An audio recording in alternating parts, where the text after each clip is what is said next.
Long-term yields are threatening to make 5% the new normal, just as AI-fueled earnings push equities to fresh highs. For multi-asset portfolios, that tug-of-war between funding costs and growth stories is the key tension to manage today. This is vTalkInsight, Allocator's Lens Daily for August 13th, 2026. Let's get straight into equities. In equities, the picture is still dominated by an earnings supercycle that keeps pushing indices higher despite rising rate worries. S&P 500 earnings are running roughly 25 to 50% above last year, with around 85% of companies beating estimates and all sectors posting double-digit growth. Margins are approaching 17%, and consensus earnings per share for next year near $415 have led to higher index targets, including some scenarios pointing toward 8,400 on the S&P. That strength is no longer just a narrow megacap story. Leadership is broadening beyond the so-called Magnificent Seven into financials, healthcare, industrials, materials, and select cyclicals, helped by resilient global growth that still clusters around 3% on most forecasts. European equities have logged multiple days of gains to record highs, and Korea's tech-heavy market has surged as global enthusiasm for AI hardware and infrastructure rebuilds. Within AI specifically, companies like CoreWeave and Supermicro are reporting record revenues, outsized backlogs, and guidance well above prior expectations.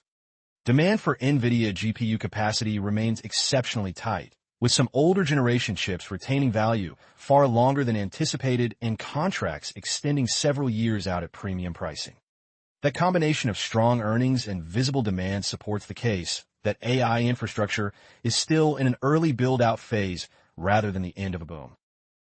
At the same time, the market is quietly rotating toward quality and diversification.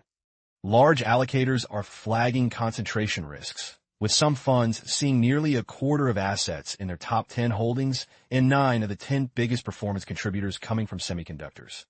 Valuations on the S&P 500 have actually compressed by about 10% this year as earnings outpace prices, but absolute levels remain demanding, and history suggests equity returns deteriorate once 10-year yields hold above roughly 5%.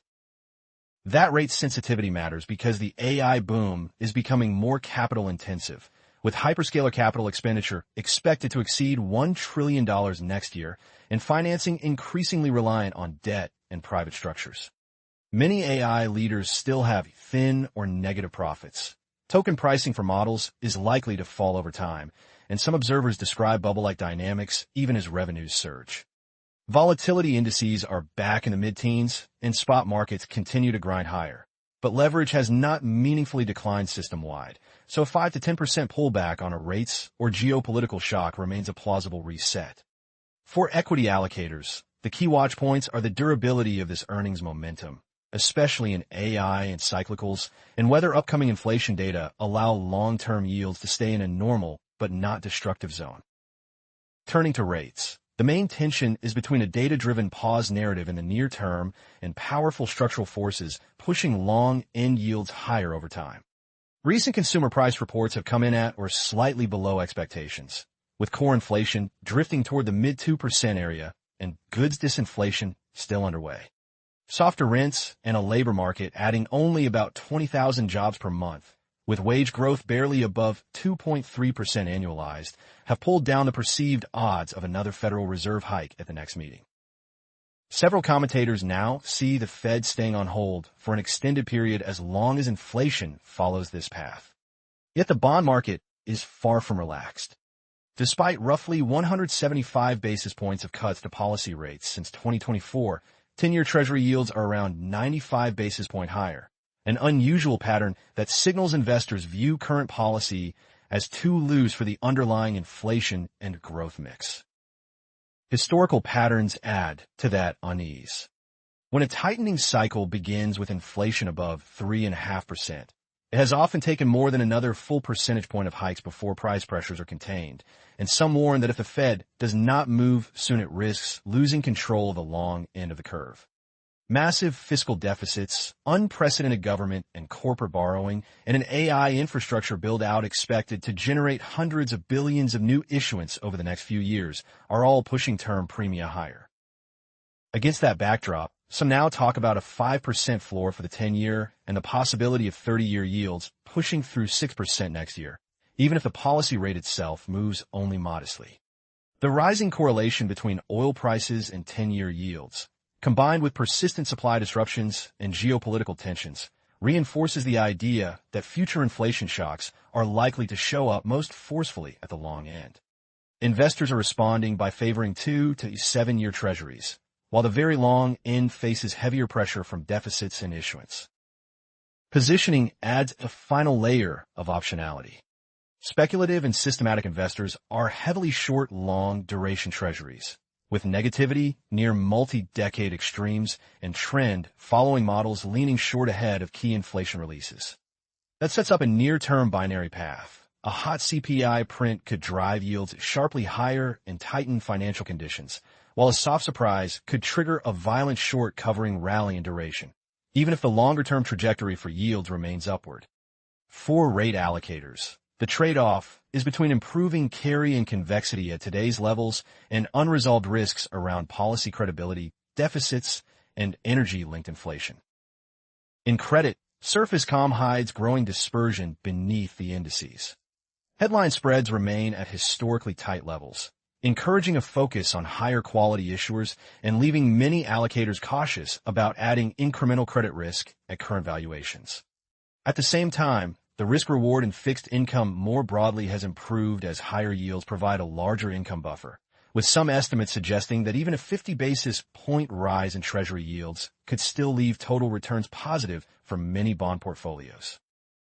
The main fault line runs through AI-related financing and broader leverage in the system. Hyperscaler capital expenditure is projected to surpass $1 trillion next year and to outpace operating cash flow, driving an extraordinary wave of bond issuance and private credit deals. AI-linked debt spreads have already widened more than in other sectors as investors demand extra compensation for providing certainty of funding, and private markets are stepping in at meaningfully higher costs of capital than traditional bonds.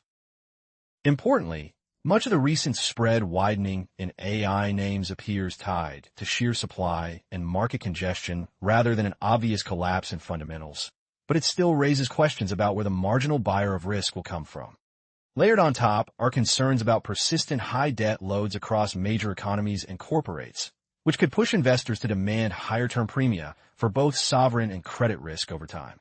With ETF data suggesting system-wide leverage has not meaningfully declined, the combination of tight spreads, heavy AI, and infrastructure financing needs, and potentially higher risk-free yields points to a more fragile equilibrium that credit allocators are monitoring closely.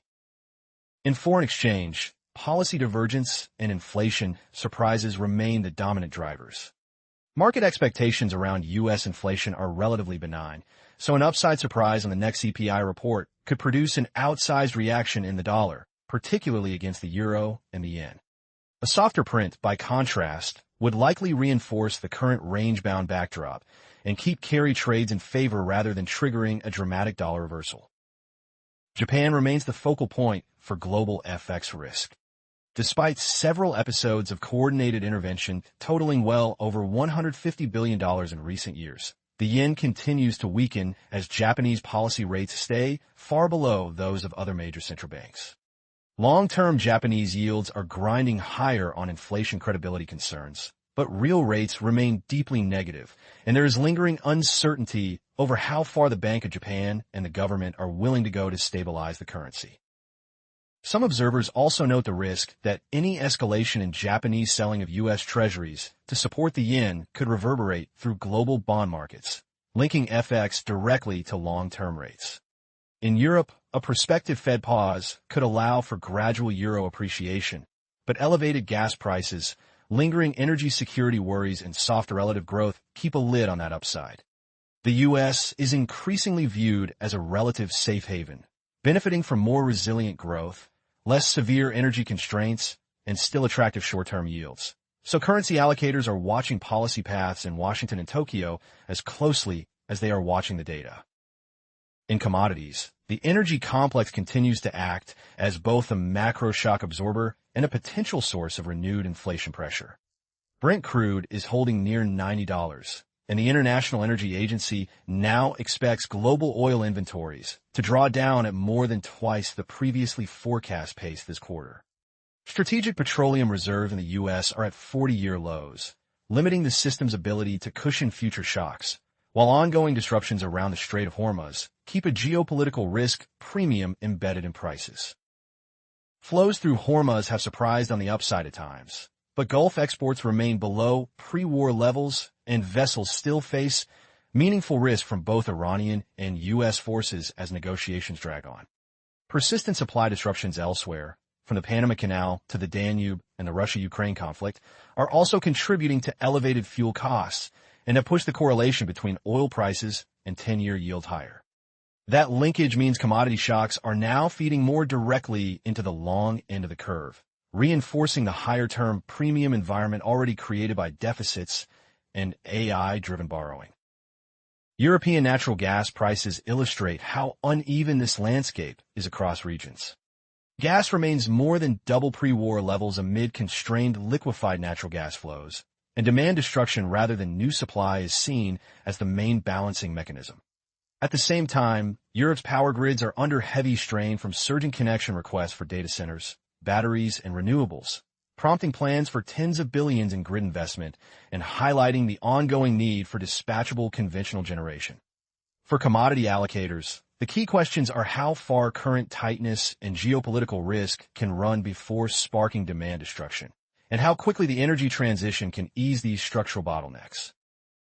Across the board, the picture today is of an economy and earnings backdrop that remain robust, but increasingly constrained by the cost and availability of capital. Equities are riding a powerful earnings and AI wave, yet their sensitivity to long-term yields and to a handful of capital-intensive tech names is rising. Rates markets are wrestling with disinflation that argues for a pause against deficits, energy and AI capex that argue for structurally higher term premia. Credit continues to enjoy tight spreads and improved carry, but the sheer volume of issuance, especially around AI infrastructure, leaves little room for error. In currencies, the dollar's path will be driven by incoming U.S. data and Japan's slow policy shift, while in commodities, tight oil and gas markets keep inflation volatility in play. For allocators, the next few weeks center on a handful of catalysts: U.S. inflation and labor prints, the behavior of long-end yields around the 5% threshold, early signs of stress or saturation in AI-linked credit, and any escalation or relief in Middle East energy risks. How those pieces evolve will determine whether today's risk-on tone can extend or whether higher funding costs finally force a repricing across assets. This video is for information only and is not investment advice. If you found this video useful, please like and subscribe to vTalkInsight.